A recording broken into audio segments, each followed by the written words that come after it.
हम सब व्रत रखते हैं, है ना? हर व्रत अपने आप में एक संकल्प है, एक साधना। लेकिन कुछ व्रत ऐसे भी होते हैं जो सिर्फ व्रत नहीं होते, वो तो सीधे सीधे भगवान से मिलने का एक दिव्य रास्ता बन जाते हैं। और आज हम बात करेंगे एकादशी के उसी पवित्र, उसी गहरे रहस्य की। जरा एक पल रुककर सोचिए, हम उपवास करते क्यों हैं? इसका असली मतलब क्या है? क्या ये सिर्फ कुछ दुनियावी चीजें पाने का एक तरीका है, या फिर इसके पीछे आत्मा को ऊपर उठाने का, उसे शुद्ध करने का कोई बहुत गहरा विज्ञान छिपा है? देखिए, व्रत के पीछे ना दो तरह की सोच हो सकती है। एक तरफ है हमारी भौतिक इच्छाएं, मतलब वो चीजें जो हमें थोड़े समय के लिए खुशी देती हैं, और दूसरी तरफ है भगवान के करीब जाने की इच्छा, आध्यात्मिक नजदीकी, जिसका इनाम हमेशा हमेशा के लिए होता है। एकादशी का व्रत वो हमें इसी दूसरे ज्यादा ऊंचे रास्ते पर ले जाता है। तो सवाल ये है कि आखिर एकादशी में ऐसा क्या खास है? चलिए इसकी दिव्य पहचान को समझते हैं। शास्त्रों में एकादशी को एक बहुत ही सुंदर नाम दिया गया है, हरिवासर। इसका मतलब है स्वयं भगवान हरि यानी विष्णु का अपना दिन। सोचिए, ये वो एक दिन है जो भगवान विष्णु को सभी दिनों में सबसे ज्यादा प्यारा है। और इसका मतलब ये भी है कि इस दिन की गई कोई भी भक्ति वो सीधे भगवान तक पहुंचती है। और यहीं पर उपवास शब्द में ही एक बहुत बड़ा रहस्य छुपा है। हम सोचते हैं उपवास मतलब खाना नहीं खाना, पर ऐसा नहीं है। इसे तोड़कर देखिए। उप मतलब नजदीक और वास मतलब रहना। तो उपवास का असली मतलब हुआ भगवान के नजदीक रहना, अपनी सारी सोच, सारी चेतना को दुनिया से हटाकर भगवान के पास ले जाना। अब देखते हैं कि ये व्रत हमारे शरीर और हमारे मन दोनों को शुद्ध कैसे करता है। ये है इसका शुद्धि का मार्ग। देखिए, ब्रह्मवैवर्त पुराण में उपवास की क्या परिभाषा दी गई है। सच्चा उपवास वो है जिसमें कोई सिर्फ खाना ही नहीं छोड़ता, बल्कि हर तरह के पाप से, बुरे विचारों से और फालतू की दुनियावी चीजों से भी दूर रहता है। ये तो एक तरह से आत्मा का स्नान है। आपको पता है, एकादशी पर अन्न न खाने के पीछे एक पूरा आध्यात्मिक विज्ञान है। होता क्या है कि जब हम अन्न खाते हैं तो हमारे शरीर में रजोगुण और तमोगुण बढ़ते हैं, जिससे हमारा मन भटकता है, बेचैन होता है। लेकिन जब हम अन्न छोड़ देते हैं तो शरीर और मन में सात्विकता बढ़ती है। इससे क्या होता है, ध्यान लगाना, भक्ति करना आसान हो जाता है, और जो पाप वाले विचार हैं वो अपने आप ही दूर होने लगते हैं।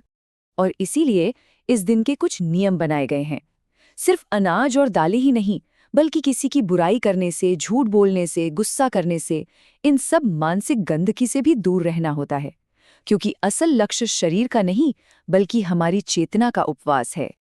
अच्छा, इस व्रत की महानता सिर्फ किताबी बातों में नहीं है। इसकी शक्ति तो हमें उन अद्भुत कथाओं में देखने को मिलती हैं जो आज भी हमें प्रेरणा देती हैं।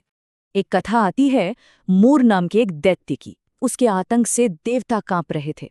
उन्हें बचाने के लिए जब भगवान विष्णु योग निद्रा में थे, तब उनके शरीर से ही एक दिव्य शक्ति, एक देवी प्रकट हुई, और उस देवी ने मुर राक्षस का वध कर दिया।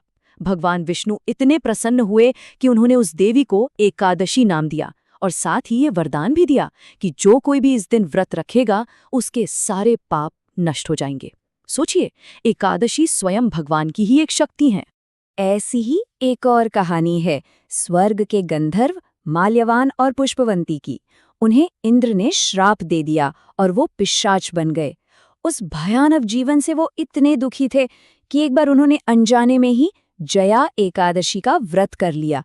और आप यकीन नहीं करेंगे, सिर्फ उस एक व्रत के असर से वो दोनों उस भयानक श्राप से आजाद हो गए और उन्हें अपना सुंदर दिव्य रूप वापस मिल गया। और जरा इस व्रत की दया तो देखिए। दृष्ट बुद्धि नाम का एक व्यक्ति था, इतना बड़ा पापी कि समाज ने उसे निकाल दिया था।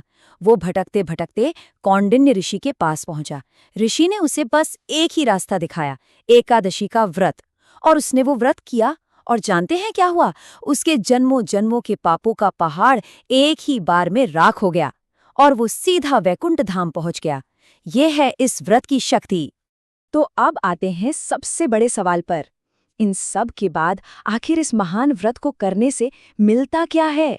इसका सबसे बड़ा इनाम, इसका परम पुरस्कार क्या है? इस बारे में संत तुकाराम महाराज ने कुछ ऐसा कहा है जो सुनने में शायद थोड़ा कड़ा लगे, पर इसमें एक बहुत गहरी सच्चाई है। वो कहते हैं कि जिसे एकादशी अच्छी नहीं लगती वो तो जीते जी ही नरक में है।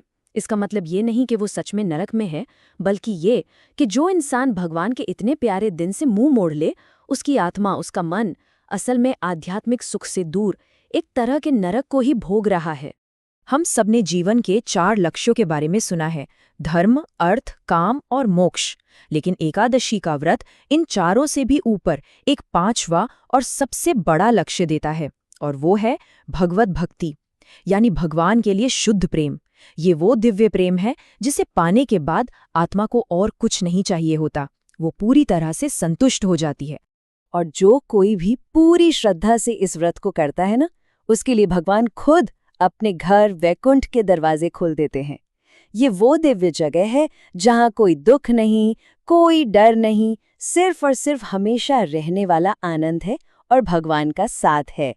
तो सार यही है कि एकादशी सिर्फ एक रस्म नहीं है, ये तो शुद्धि का, समर्पण का और भगवान से सीधा कनेक्शन बनाने का एक हाईवे है, एक ऐसा रास्ता जो आत्मा को उसके असली घर यानी भगवान के धाम तक ले जाता है। सोचिए, हर महीने में 2 बार खुद श्री हरि हमें ये मौका देते हैं। ये शुद्धि का और प्रेम का एक खुला निमंत्रण है। अब यह हम पर है कि हम इस दिव्य निमंत्रण को, इस कृपा को स्वीकार करते हैं या नहीं।